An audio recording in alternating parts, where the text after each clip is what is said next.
ہم بچپن سے ایک بات سنتے آ رہے ہیں تقریروں میں، مضامین میں، کہ استاد قوم کا معمار ہے۔ جی بالکل، یہ تو ہر جگہ کہا جاتا ہے۔ ہاں، ہم کہتے ہیں کہ تدریس کوئی عام نوکری نہیں ہے، بلکہ یہ ایک بہت بڑی امانت ہے۔ یہ وہ شخص ہے جو ایک پوری نسل کی فکری بنیادیں رکھتا ہے۔ صحیح بات ہے۔ لیکن آج کے اس تفصیلی جائزے میں ہم ایک ایسے تضاد پر بات کرنے جا رہے ہیں جو بظاہر بہت عام سا لگتا ہے، مگر حقیقت میں وہ ہماری پوری سوسائٹی کا سب سے بڑا المیہ ہے۔ اور یہ ایک ایسا المیہ ہے جسے ہم روزمرہ زندگی میں نظر انداز کر دیتے ہیں۔ بالکل۔ ہم محمد فاروق راشد کی ایک انتہائی اہم تحریر کو بنیاد بنا کر بات کریں گے، جس کا موضوع ہے معلم کا معاشی تحفظ۔ اس تحریر نے بڑی خوبصورتی اور تھوڑی سی تلخی کے ساتھ یہ سوال اٹھایا ہے کہ جس شخص کو ہم نے نسلوں کی سب سے بڑی ذمہ داری سونپ رکھی ہے، اسی شخص کو ہم نے اس معاشرے میں سب سے کم معاشی تحفظ کیوں دیا ہوا ہے؟ یہ واقعی بہت چپتا ہوا سوال ہے۔ آج کے اس سیشن کا مقصد اسی مسئلے کو گہرائی میں جا کر سمجھنا ہے۔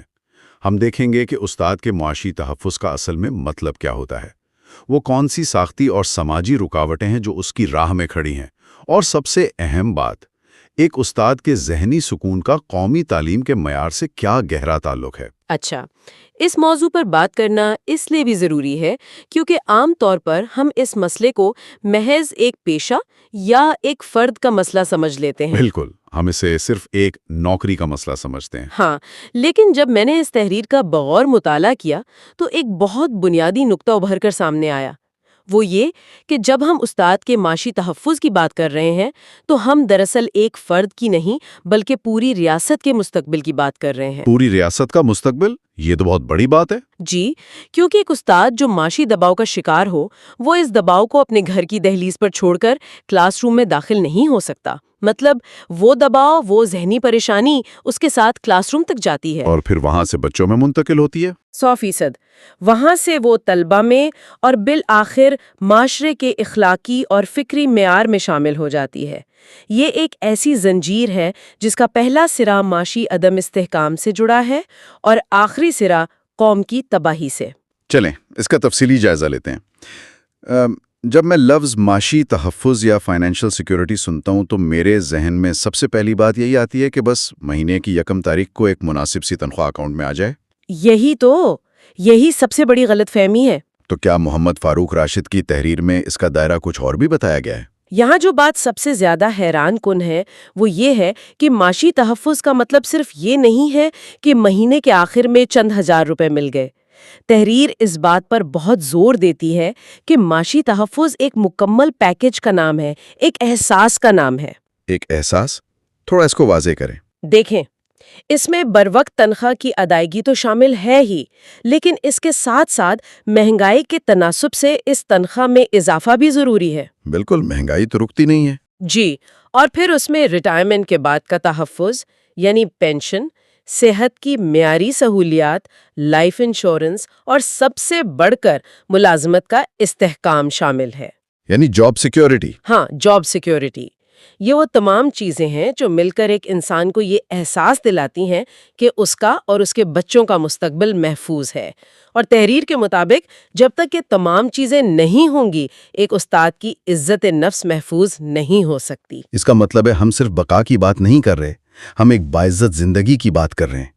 سیدھی سی بات ہے، اگر ایک انسان کو روزانہ یہ فکر کھائے جا رہی ہو کہ کل گھر کا چولہا کیسے جلے گا، بچوں کی فیس کیسے جائے گی، یا خدا نخواستہ کوئی بیمار ہو گیا تو اسپتال کا بل کہاں سے آئے گا، تو وہ کلاس میں کھڑے ہو کر 100% توجہ کیسے دے سکتا ہے؟ ناممکن سی بات ہے۔ مجھے یہاں ایک مثال یاد آ رہی ہے۔ یہ بالکل ایسا ہی ہے جیسے کسی پائلٹ کو جہاز اڑانے کی ذمہ داری دے دی جائے، اس کے پیچھے سینکڑوں مسافر بیٹھے ہوں، لیکن اسے اڑان بھرنے سے پہلے یہ بتا دیا جائے کہ جہاز کا ایندھن کسی بھی وقت ختم ہو سکتا ہے۔ جہاز زبردست مثال ہے۔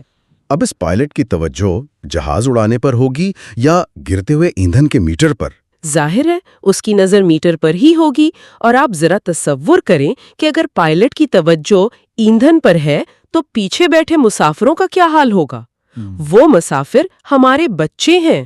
واقعی نفسیات کا ایک بہت ہی بنیادی اصول ہے کہ جب انسان کی بنیادی ضروریات پوری نہ ہو رہی ہوں، جب وہ سروائیول موڈ میں ہو، تو اس کی سوچنے اور تخلیق کرنے کی صلاحیت مفلوج ہو جاتی ہے۔ وہ اپنی پوری ذہنی صلاحیت کے ساتھ کوئی کام کر ہی نہیں سکتا۔ اور استاد کا کام تو سب سے زیادہ ذہنی صلاحیت مانگتا ہے۔ بالکل، استاد کے معاملے میں یہ صورتحال اس لیے بہت زیادہ خطرناک ہو جاتی ہے کیونکہ اس کا کام محض کوئی فائلیں ادھر سے ادھر کرنا نہیں ہے، اس کے ہاتھ میں زندہ انسانوں کا مستقبل ہے۔ ذہنی سکون کے بغیر پڑھانے کا فریضہ انجام دینا ایک ناممکن کام ہے۔ یہاں بات واقعی بہت دلچسپ ہو جاتی ہے، کیونکہ اگر ہم نظام کی خامیوں اور ساختی رکاوٹوں کی طرف آئیں تو تحریر میں ریاستی ترجیحات پر کافی بات کی گئی ہے۔ جی، ترجیحات ہی تو اصل مسئلہ ہیں۔ مطلب ہم دیکھتے ہیں کہ تعلیم کو ہمیشہ دفاع، سیاست اور بڑے منصوبوں کے مقابلے میں کم اہمیت دی جاتی ہے۔ بجٹ اتنا کم ہوتا ہے کہ سمجھ ہی نہیں آتا تعلیم واقعی ریاست کی ترجیح ہے بھی یا نہیں۔ اور جو بجٹ ہوتا بھی ہے وہ عمارتوں پر لگ جاتا ہے، اساتذہ پر نہیں۔ بالکل، اور اس کے علاوہ جو نجی ادارے ہیں ان کا استحصال بھی تو ایک بہت بڑی رکاوٹ ہے۔ نجی اسکولوں اور کالجوں کا منافع کو ترجیح دینا، فیسیں بڑھانا لیکن اساتذہ کی تنخواہ کم رکھنا، یہ بھی ایک بہت بڑا مسئلہ ہے۔ یہ ایک بہت تلخ حقیقت ہے جسے اس تحریر میں بے نقاب کیا گیا ہے۔ والدین سوچتے ہیں کہ بھاری فیسیں دے کر وہ بچوں کو بہترین اساتذہ فراہم کر رہے ہیں، لیکن وہ پیسہ انتظامیہ کے منافع میں جا رہا ہوتا ہے۔ اور اساتذہ کو ہمیشہ نوکری سے نکالے جانے کے خوف میں مبتلا رکھا جاتا ہے۔ ہاں، اگر ہم اسے وسیع تر تناظر میں دیکھیں تو یہ صرف نجی اداروں کا مسئلہ نہیں ہے۔ سرکاری سطح پر بھی تعلیمی منتظمین کی اقربا پروری، حکومتی نمائندوں کے کھوکھلے وعدے اور عدم تسلسل پر مبنی پالیسیاں اس بحران کو مزید سنگین بناتی ہیں۔ اور وہ جو کانٹریکٹ سسٹم ہے، عارضی تقرریوں کا رواج، اس نے تو مستقبل کی ضمانت ہی ختم کر دی ہے۔ بالکل، اور ان سب چیزوں میں خود اساتذہ کی کمزور یونینز بھی ایک کردار ادا کرتی ہیں۔ جب ان کی اپنی تنظیمیں مضبوط نہیں ہوں گی تو وہ اپنے حقوق کے لیے مؤثر آواز کیسے اٹھائیں گے؟ اور بیوروکریسی کا رویہ، جو افسران اساتذہ کی فائلوں کو لٹکاتے ہیں، مہینوں تک ان کی پینشن اور ترقی کے معاملات رکے رہتے ہیں، اور پھر معاشرے کا وہ رویہ جہاں زبانی طور پر تو استاد کی بہت عزت کی جاتی ہے مگر عملی طور پر صرف مادی کامیابی کو معیار سمجھا جاتا ہے۔ یہی تو وہ منافقت ہے جو استاد کو اندر سے توڑ دیتی ہے۔ تو اس سب کا مطلب کیا ہے؟ اس پوری صورتحال کے، اس ریاستی غفلت کے عملی نتائج کیا نکل رہے ہیں؟ اس کے نتائج ہمارے سامنے ہیں۔ سب سے بڑا نقصان یہ ہو رہا ہے کہ باصلاحیت نوجوان تدریس کے پیشے سے دور بھاگ رہے ہیں۔ یعنی وہ اس فیلڈ میں آنا ہی نہیں چاہ رہے؟ بالکل، وہ دیکھتے ہیں کہ یہاں کوئی معاشی تحفظ نہیں ہے تو وہ کارپوریٹ سیکٹر میں چلے جاتے ہیں، اور جو موجودہ اساتذہ ہیں وہ شدید ذہنی دباؤ کا شکار ہیں، جس سے تعلیمی معیار روز بروز گر رہا ہے۔ اور میرا خیال ہے کہ اسی دباؤ کی وجہ سے وہ نجی ٹیوشن اور اکیڈمیز کا رخ کرنے پر مجبور ہو جاتے ہیں۔ ظاہر ہے، جب اسکول کی تنخواہ سے گھر نہیں چلے گا تو وہ شام کو اکیڈمی میں پڑھانے پر مجبور ہوں گے۔ اس سے استاد کی اپنی پڑھنے لکھنے کی اور خود کو اپڈیٹ کرنے کی صلاحیت ختم ہو جاتی ہے، وہ بس ایک مشین بن کر رہ جاتا ہے، جس سے پوری قوم کی فکری ترقی سست پڑ چکی ہے۔ اور یہاں تحریر کا وہ سب سے اہم اور چپتا ہوا سوال سامنے آتا ہے۔ جب استاد خود معاشی طور پر غیر محفوظ ہو تو وہ طلبہ کے اندر خود اعتمادی اور استحکام کیسے پیدا کر سکتا ہے؟ یہ تو واقعی ناممکن ہے۔ ایک خوفزدہ انسان کسی کو دلیری کیسے سکھا سکتا ہے؟ بالکل نہیں۔ یہ بہت بڑی ریاستی غفلت ہے کہ ریاست کی جانب سے تعلیم کو بنیادی حق نہ سمجھا جائے اور پالیسیوں میں تسلسل نہ ہو۔ جب ریاست ہی اساتذہ کو ترجیح نہیں دے گی تو معاشرہ کیسا بنے گا؟ یہ صورتحال کافی مایوس کن لگتی ہے، لیکن ہم اپنی گفتگو کو صرف مایوسی تک محدود نہیں رکھیں گے۔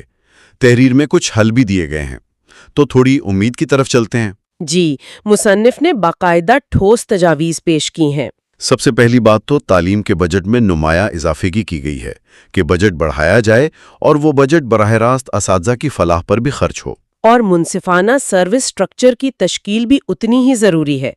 ہر استاد کو معلوم ہونا چاہیے کہ اس کا کریئر پاتھ کیا ہے۔ اور نجی اداروں کے لیے بھی قوانین کی ضرورت ہے۔ وہاں کم از کم تنخواہ یعنی منیمم ویج کے قوانین کا نفاذ ہونا چاہیے اور ان کی ملازمت کے تحفظ کے لیے سخت اصول بننے چاہیے۔ ساتھ ہی کارکردگی کی بنیاد پر مراعات کی فراہمی بھی ہونی چاہیے۔ جو استاد محنت کر رہا ہے اسے اس کا صلہ ملنا چاہیے۔ اس سے ایک اہم سوال پیدا ہوتا ہے، کیا ہمارا معاشرہ ان اصلاحات کے ساتھ استاد کے مقام کو عملی طور پر بلند کرنے کے لیے تیار ہے؟ مطلب قانون تو بن جائیں گے لیکن کیا ہماری سوچ بدلے گی؟ یہی اصل چیلنج ہے۔ ریاست اور معاشرے کو مل کر اس ذمہ داری کو سنجیدگی سے لینا ہوگا۔ صرف قانون سازی کافی نہیں، سماجی رویوں کو بدلنا ہوگا۔ ہمیں تسلیم کرنا ہوگا کہ ایک استاد کی عزت کسی بھی دوسرے مادی طور پر کامیاب پیشے سے کم نہیں ہے۔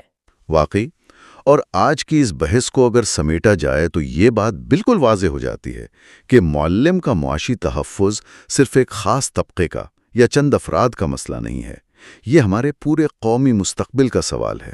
بالکل صحیح کہا آپ نے۔ جو قوم اپنے استاد کو معاشی طور پر مضبوط کرتی ہے، وہ دراصل اپنی ہی بنیادیں مضبوط کر رہی ہوتی ہے، وہ اپنی نسلوں کے مستقبل پر سرمایہ کاری کر رہی ہوتی ہے۔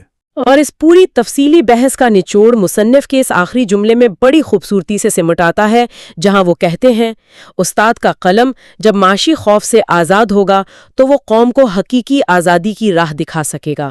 کیا زبردست بات ہے! معاشی خوف سے آزادی ہی حقیقی آزادی کا راستہ ہے۔ بالکل، ایک آزاد ذہن ہی آزاد قوم کی تعمیر کر سکتا ہے۔ آج کے اس تفصیلی جائزے کا اختتام ہم ایک ایسے سوال پر کرنا چاہیں گے جو سننے والوں کو تھوڑا سوچنے پر مجبور کرے۔ ذرا غور کیجئے، کیا کسی بھی ترقی یافتہ معاشرے کی اصل دولت اس کے بینکوں میں پڑا سرمایہ ہوتا ہے، یا وہ ذہنی اور معاشی سکون جو وہ ان لوگوں کو فراہم کرتا ہے جن کے ہاتھوں میں اس کی اگلی نسل کا مستقبل ہے؟ یہ واقعی بہت گہری سوچ کی بات ہے۔ جی، تبدیلی کا آغاز ہمیشہ اس سوچ سے ہوتا ہے۔ جب ہم اپنی ترجیحات کو درست کریں گے تبھی حقیقی ترقی ممکن ہوگی۔ اس تفصیلی جائزے میں آج کے لیے بس اتنا ہی۔ امید ہے یہ گفتگو آپ کے لیے سوچ کے نئے دروا کرے گی۔